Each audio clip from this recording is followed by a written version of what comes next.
Tamale tayao after tele ato yaile alfa mai fiu juche mafai te au mga alwenga ta pene no pia ya ine yaso we fa ngoi ma to we ala lunga ta pena fo ya awa ni yaso mon polka pecha yani le mafai lava ese metas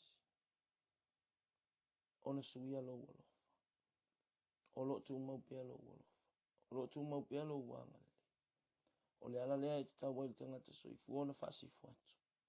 E te tau wai a te au e tau tala atu. O na alu atu i au luma ma le nganga mauna. Afe ane, ta patu lia te tai lo whiranga lolofa. A wale ne yaso mauna na wsino. Whaftai wau lia le tai au fo ia vi ia lauswa. Lo whamai whasoa le tai au. Whasoa i o si ufonga o lau fio mo tangata umama i mātou. Ya tu mau mai lo fa unga lo tu mai pa ia lo fio lo fonga foi lo ainga mal fa fonga mal no mal fa fonga anga ili ni yaso pa ia tu pa ia ni pa ifo pa mai ya cha au fio nga mau sama ma to fia ma oli ai la fio ono lo ai lo na tu tangata ia lo fonga ni taia foi vinga ya te o ono o Yesu amen amen. Praise the Lord. Hallelujah. Yeah. Praise God. Thank you, Jesus. Yeah. Yaleli. Taya fo, taya manuia. Atar vatu, lo sungal vaton. Yaleli. Ma lord for now. Ya ma lo fo il pale. Ya ili nei taya. Ili lo famal ya ngali le ya tua. Tato fe lo fo lungo pe ngal ea. Ya to mo pe tato loto tu fatasi. Ya ono fe au mal sabal ya keriso. Amen. Ya vi yaleli. Tai au le aso lulu. Ia o le aso whālei o le maasina o mati. Ia ua iai fo launga. Ia whaatalo whātu mo o fōlo whātu.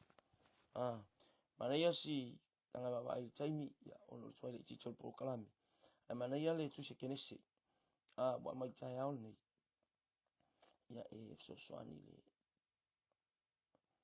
E fsoswani atu ia te oe. Ai sili a te aule e talano atu. Amen. Ia le li. Ole nanga te le tusi. Ia pupu ulta tautai. Ai se tau au i lo tala masani. Ia wau tausi la fia. La fo ia angelu. E mantua fo ila tumal mawa tusi lea kenesi. E tala noa ili tasi lua tolu tangata. Sa faafe ila ona lea tua pe faafe Abrahamo. Amen. Mantua fo tala lea au i Abrahamo i aluna o mami. Amen. Ai loa Abraham ai fa tawa ni la tala e selmana ia ele o mo ia se fa mtala nga manino peto tasi peto lua e to tanga tana faafe e Abraham lo fale e te mu tala no mal tus ia to tele to tolu e vo te mu tala no mai ai o tala no ya oi a tala no lo ya oi lo ngo sinkula lo nya numero tasi amen ya o fea lai te iai ia manino i lau whaafonga tai au ni o le ata manino leo le atua wa fio ya Abraham o le ata manino leo wa fio le atua i tono le aingo Abraham ua whaafe Abraham le atua i lona mota amen o le ata o le tōtas pa ia o yo le atua le tama le alo ma le anganga pa ia amen ia le no atua ia mawhai fofolanga fo ilele o runga na pito i runga na ia i fofolanga ia Sarah fai mai ape e nei tau sanga lea taru ai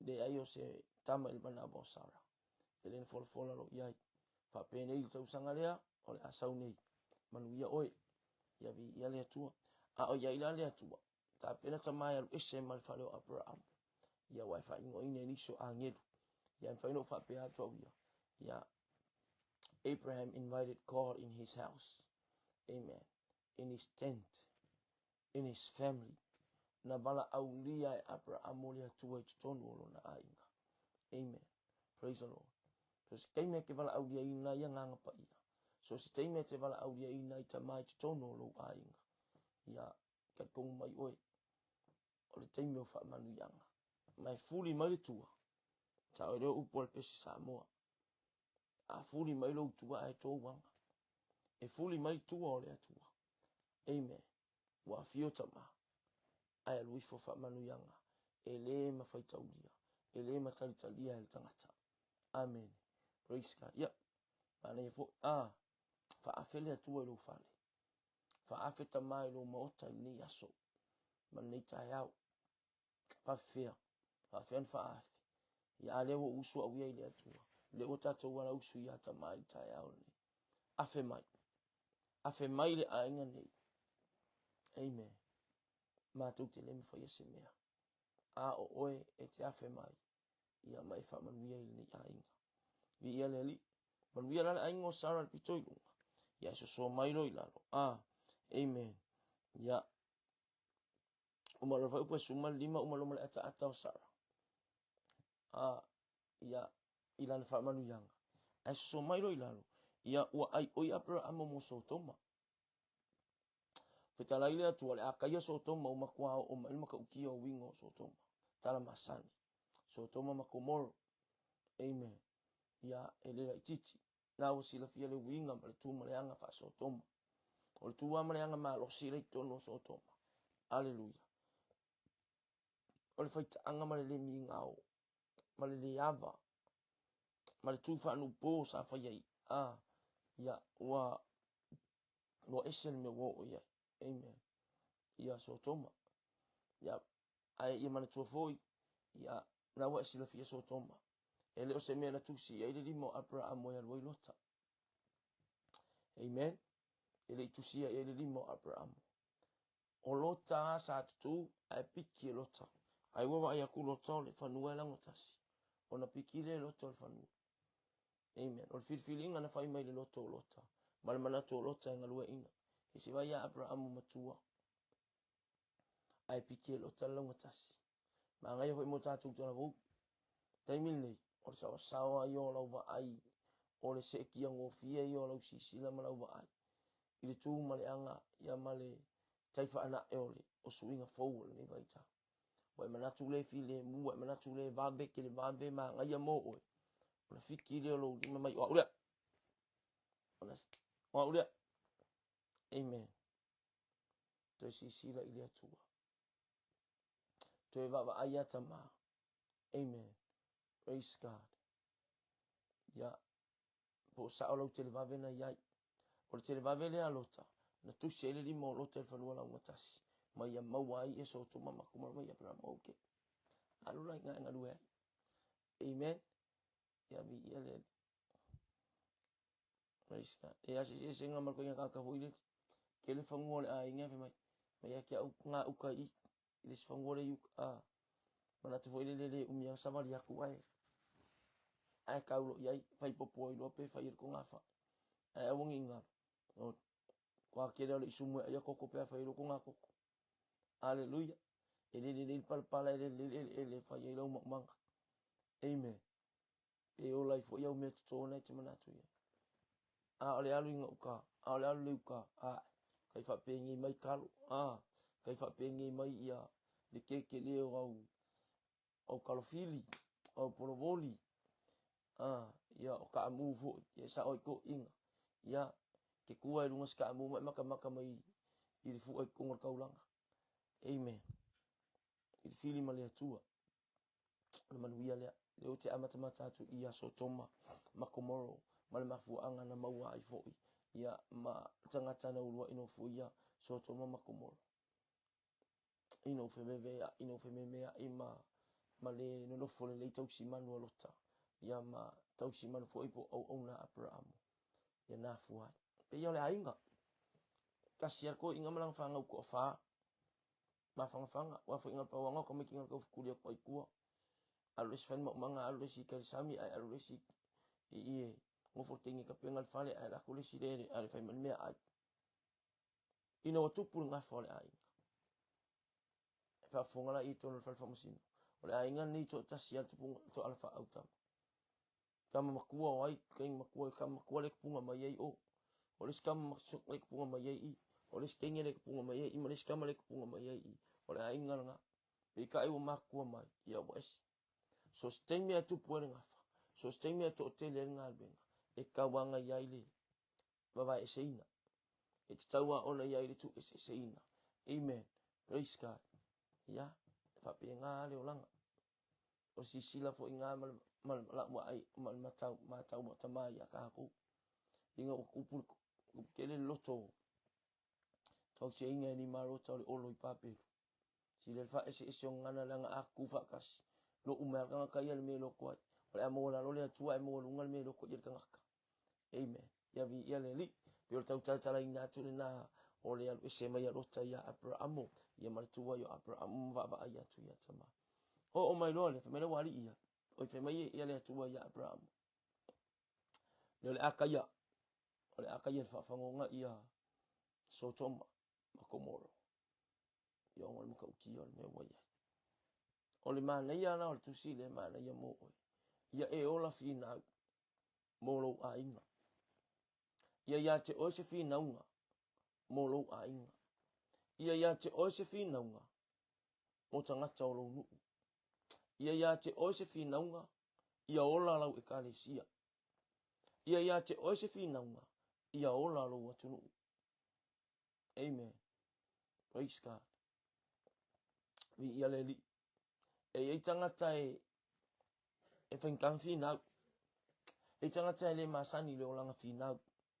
Mai paulo ia Roma awal fa vai firinga. Ia malosi makolo loto ia au na ile atua. Amen. Ia oli fa mo ia fina finau ile talo. Ole upuna na ia. Ia fina finau ile talo. Amen. Hallelujah. Ua vai me alota ia. Ua vai fo ime Abraham. Awonge fakiro wo langa ile lofa. Awale fiu wo langa ile lofa. Ia e tu lo ai. Ol pona po. O lo fasio ankole a mate. Sio ankole mate mafutai. Le wadua ni vai aso mafuta. Amen. Ma sio anko. Ai vidi me an po te ali vai minute lima. Ai fe me nei le lima fai ai nei va vea. Ai wo fai ngofu. Nei le lima le fa po no fole si mato tino le mato ai. Vai e fai kaal me ko singo ai. Ele fai ngofi. Amen. Yo no fo sa tau fa sa o no fo sto ina. Ya mo meltana. Wole ya. Le fai no fo lo fai no fo le si vai. Ale sa so ala upuri. E fai no fo sto ina. Pe akule sio anko. Alo tulia tai alva ve aole. O tuale tano mai tuai ya li pata. O vaku alo kulia kai ao. Longo nye ka ngalu usu se me ko lu po le lu po le afo le lu. La ngai le sa fo se driver ko inga fai mali. Ai alo o ne po fai mali e lu ta mali. Ke longo nga le to afo suma tasi. Ai ava ve lu ka vale le ka nga su kasi wo. O va e fi now. Fina wele ulo mai lis tangata nga wenga fai lis tangata yo fai va mona malau. Mona malau. Na le wingo lok tal. Tau si ainga. Fina ki ngal vai leu kunge val po ko osol ta vale. Tue. Ya ko inga wo sumong ku tau sango tue. Amen. Ya na oya fo imanon to lu ele lolon fa elon tau si. Ave ta vale. Fina mo le ainga. Fina mo le manu yo isi. Amen. Mala au mai sa ole ainga kwa se fa mo le konga e ngai. E tau na ine ya se va ai. Level po e vala au mai. Is foi le me na mia fu nga tau. Mo mia poto e fa e fata o to fu. Ole fina mo le ainga. Wa e ola o nga oi. Yo na me ke pole fu. Pe vala au mai al sa o ko ainga ke ngofu o e malau fanga. Ole olangal ni. Ole fa iwa fa ke riso. Ole fa iwa fa le atua. Anga fina ngalo atamana ole aingo Israel. Ele manguia oe. Ele manuia. Ana fina ngalo le atua. Na o Israel na nu fifidia. Ye me se me mafal mafau tama. Ngao Israel wa. Ia langa le se me fa ngai le atua. E pule awa o ia me uma. Ko e pule la sio ankol fa la vele o matu ai ngi tua. Ya. Ai fe mai. Kai fe ka ka singo ai ngo. Fa yo. Ia sang fa manuia le atua ya o e mo wala au. Ngao le atua si le loto tanga tamalana o fati. Hape nanga luenga Abrahamu. O le tula ia le tamae tausi a inga. O le tula ia le tamae leva ai lava ia iana me maua. E le whaasino lava ia, pe whaasino pe au tilo ia na o ia malona a inga. Na o ia malona loto i fale. O le ngaluenga le whakerisiano. O le ngaluenga le whakeriso. O le mana onga o le atua. Ia sawhanga tangata uma ia i le ola e whaavau. Ia lena o Israelu. Ia lena o Nasareta le nu o Maria.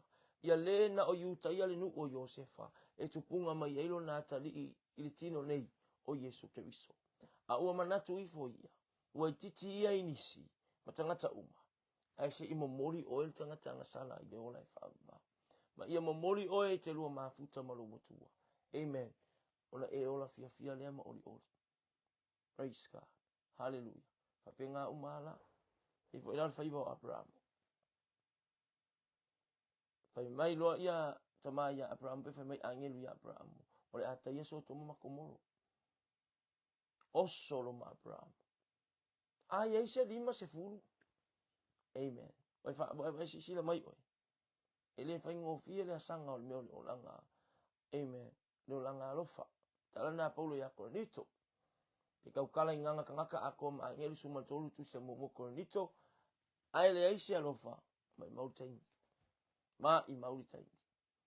Ki ngā ua ngofo loko umakwale isi ango meo lota ia Abraham o manuia meo na lima. O manuia ia.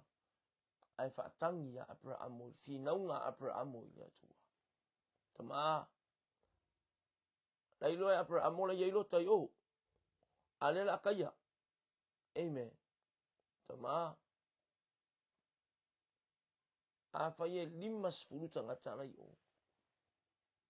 Ei loa oe. Mawhama ulalo ia te oe. Amen. Matangata mi o tonu.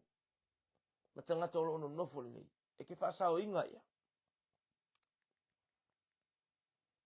Ai me tama. A whai e ia yuki whaasao inga. E manatu tama i le leo tangata. A mi o tonu. E manatu tama i le si upofonga o le tangata. Alofa. E manatu mai tama i le si upofonga. Ma le leo o lana au auna. E tu whaapuru vanga mo isi tangata. Amen. Alleluia. Tu whaapuru vanga. Lea tu whaapuru vanga. Mo e le manatu ifo oe lo tangata. Mo e le manatu ifo oe. Wana oe malo ainga. A ua sili musa i lo loto. Lo manatu ia ola lo ainga. Alleluia. Praise God. Mai Abraham. Lima sfuru tangata. Tama e. Ia pio i ilea sawa ke kongule ufo ngalo le pahakeni. Po le pahateni. Paken. Nana ngā mea. E whai e tangata whai pisinisi. Ia le whai lau wha atak.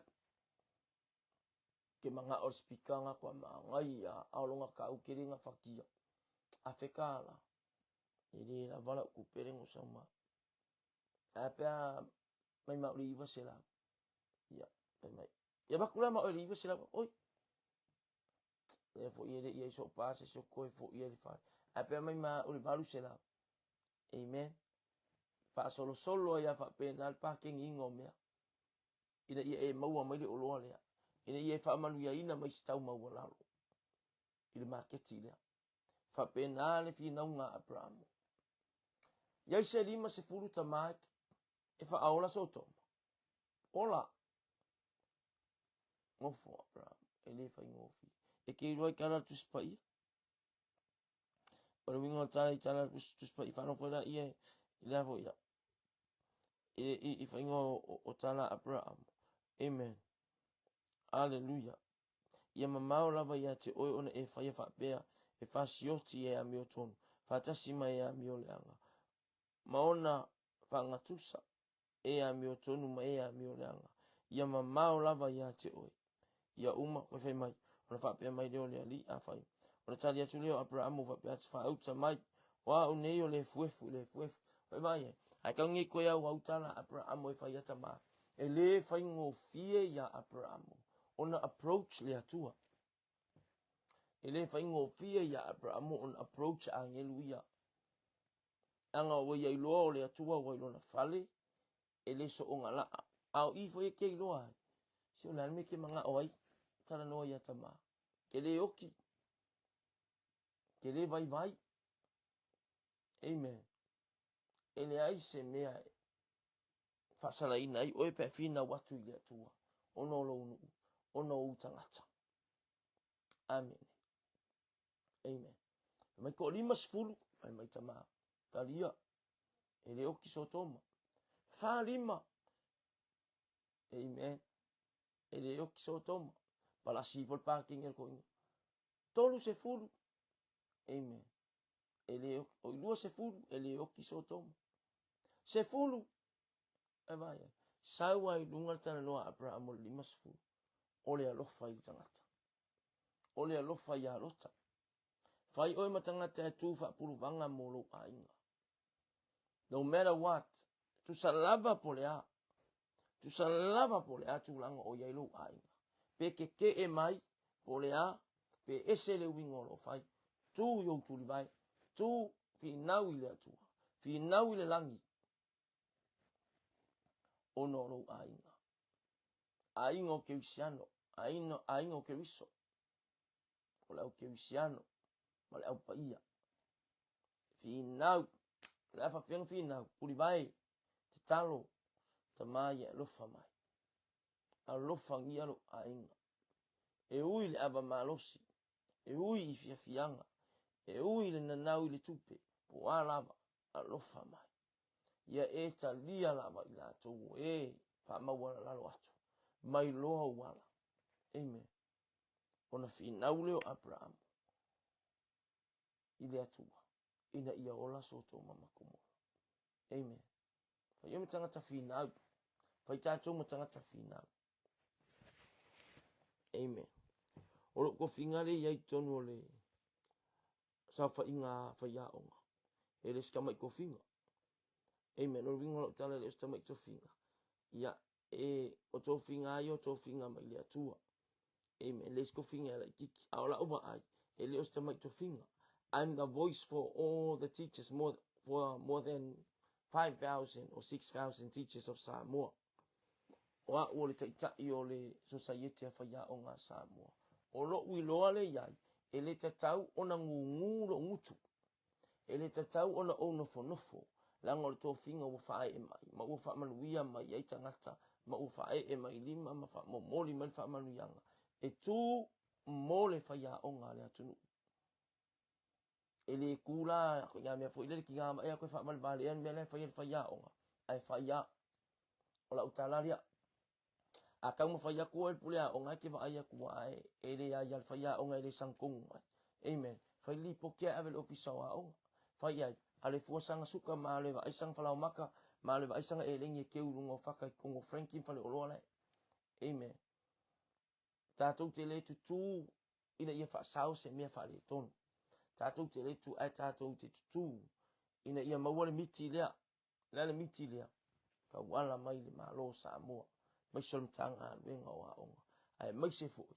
Ole luma na imanu ia ole atunu. Ia maua se tai au manu ia o Samoa. Ia na aloma whanau ia. Amen. Na winga na ole tala. A tofi ole tofi. A wale ngu. A wale nofo.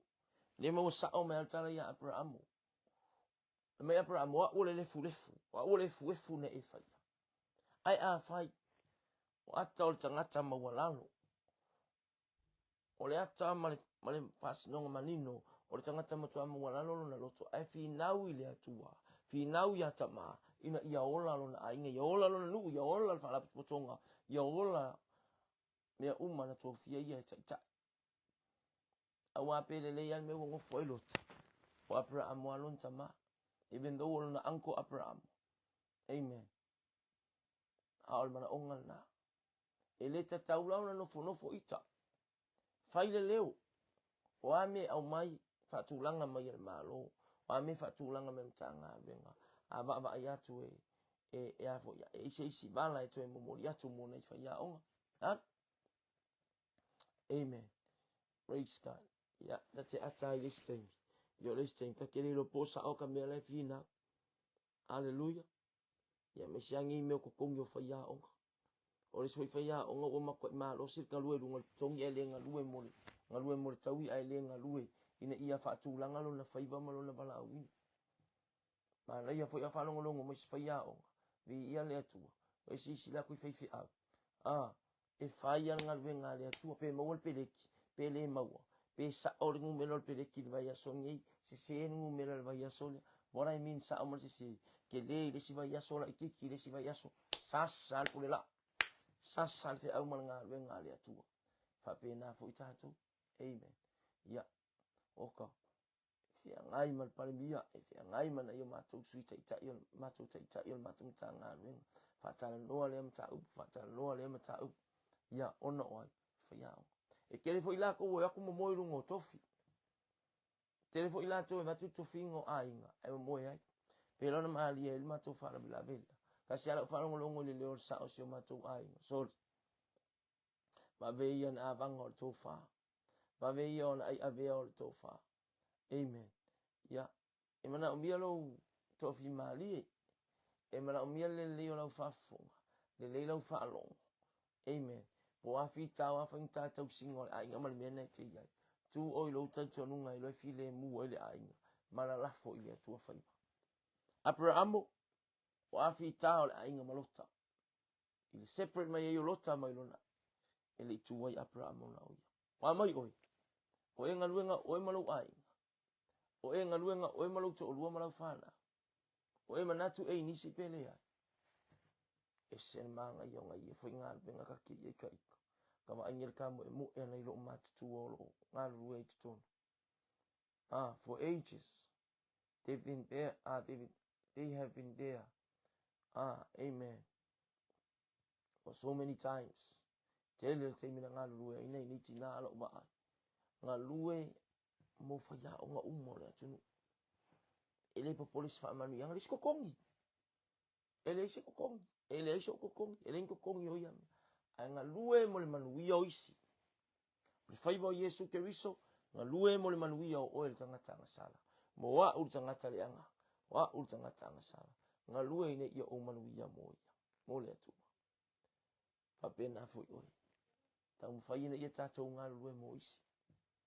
Abrahamo, na e while muan mea le ngo whorkoinga. A ore whinau a Abrahamo. A ore nau a Abrahamo. A ore pākengi a Abrahamo. A ore whisuisui ia i a Abrahamo. Le whisuisui ia i a tama. Molo na a inga i aola. Mosio na atali. Mosio na teiolota ina ia manuia. Ne yaso, anu whalwhai ngā luenga. Si e vai a kore mea ola e a fia i le sikawa oe. Kako i ole le ia whai mai tu se pēteu. E ufi mea umai le alofa. E vai a kua la terminator. Amen. Ia to e ala terminator anga le system wha a tātou whai ngā luenga.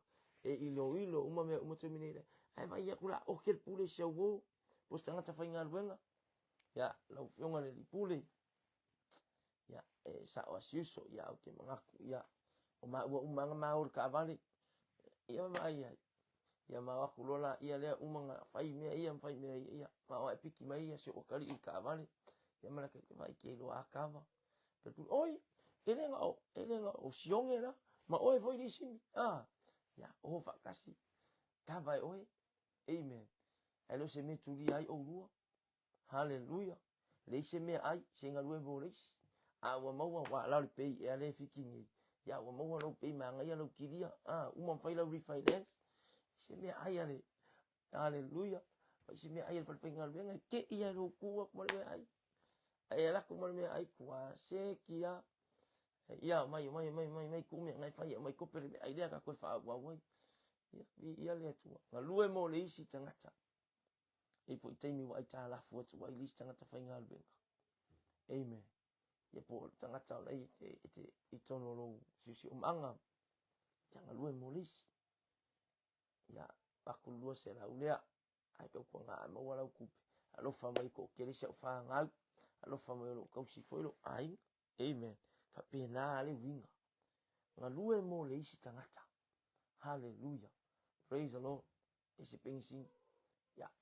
Ka luas fulu le uko lo ka mari ko pa wanga la luas fulu le pe uko lo ka malo ke lo fa ma uya mai tama pe la kulungan awal haleluya la lue mo le isi la lue nga fa fa ya onga amen e kimi fa mai e le uso ma di uso si e ka vanga la ka maka upulia so kala ko se ngi la ka lo amen si e ka vanga la ka maka upulia o la ka pi o lo ka vai fa sal fa la si nga lue mo le isi tangata Finau ina ia manuia le istangata.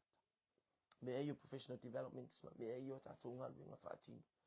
Kwa kukui, lalo ko mai lalo nga va ko ila lafo. Awang ifa li se poto wala lo ainga. Lo ainga fa ya nga sa ngi fa dia mai fa fia pokos fa ya. Sa ngi fa dia mai se winga fa mo lungos fa ya ngi to mai manga va. A mai piti lafo mai. Awo fo ina ifa la mai se wingos tanga tafa pe ai. E mai dis kanga ka pe le no way. Ka ko wo mai umai di pongisa. Umal ngal wenga umal ya onga la onga fa ya onga. Nga ilo ku si sa pingal wenga. Di ai. Nga ilo plan se ka vola onga ma. Plan se homework plan mal reading plan. Di ai. Ka ko mai ngao a na fau si ai tatou di to mai manga va o ena mua mai. Mai le manga ya. Nga lue mo list tangata. Saufu ile. Me vile ningo fia fai valu ke fai ol fai ao. Na ngolo o unga lue mo alo ma fa na ule atunu. Tolo fina watu ya tama. Olo te talo atu ya tama. Ina ia malu ia alo ma fa na ule atunu. Wa ia to fia. Ma filifilia e Samoa. E au mai lalo fai ao ngalo ke iai. Na fo ia isi alo fa na ule filifili ta mama ave lalo isi fai ao. Ala o talo atu ya tama. Ya o nga. Mo isi. Mais. Ifo ol tang tfai ngale. Fa fonga mai oile awa. Ol te akono. La ungale upu le atua. Ia ola lalang. La upa ia male au kewisiano male. Aingol fatu atua. Finau ia tama. Ina ia ola lalang. Ina ia ola Samoa. Ina ia ola lau ikalesi. Olonu. Malau fa lapat patonga olo eiai. Fa pia male atunu ua atua male lalang. Ia ola ilau tatalo. Ia ola ile manole upu tatuti. Pemai Abrahamu, ayai se 5 se furu, ayai se 5, ayai se 2 se furu, ayai se furu. Amen. Eke whaasao ea sotoma. Finau ina ia ola lonu. Finau ina ia ola leisi o usua tangata. Vi ia lea tua. Sawata mai whaamalu ia oe. Ono ngaluenga lelei. Mali matangofi. O e whaia. Tamai ni tai au.